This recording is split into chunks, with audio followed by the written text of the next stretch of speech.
Nous allons louer le Seigneur avec le psaume 145 du 1er au 7e verset. Zona makinas, utena kamamak tapakandin, aomblendinha, e nareo mamaly riavana. Zaho mamaky ny tapakandiny ao amin'ilay andininy anankiray, ianareo mamaly amin'ny tapakandiny. Amin'ny anaran'ny Tompo. Hananatranao aho ry Andriamanitra mpanjaka o. Ankalazanao isan'andro aho. Lehibe Jehova ka tokony hoteraina indrindra. Ny taranaka rehetra samidera ny asanao amin'izay mandimby azy. Ny laza ny voninahitry ny fiandriananao. Ny hery ny asanao matahotra no tenen'ny olona.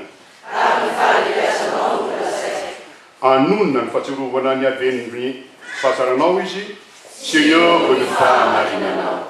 Amen. Mitony fideranan'Andriamanitra amin'ny hira farak'am-propolo. Nendile Version Farou, cantique numéro 21, la première de Version Farou.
Riandriamanitra raha sy zanaka ary fanahy masino, miderinao sy mankalazanao izahay amin'ity andro voalohany amin'ny herinandro ity.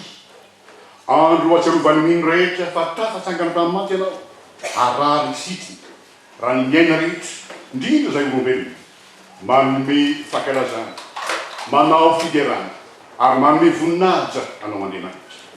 Misotranao izay Tompo, fa ianao nanome an'i Jesosy Kristy ho Tompo sy mpamonjy anahy. Ary sambatra izay malagasy mba nisy an'izany koa. Ny priny amin'ny filazantsara, ny babo ny filazantsara, ary dia mivelona amin'ny filazantsara ka manao izao fanompoam-poavahana izao. Akeo aho Tompo, izao fanontona masina izao, mba handraisana ny andranao, ary tsisy arety izany, raha tsy voky ny teninao, raha tsy tafaray aminao, ary indrindra, raha tsy miombom-piainana aminao Jésus Christ. Seigneur notre Dieu, merci pour ton amour qui nous conduit et qui nous donne toujours l'espérance.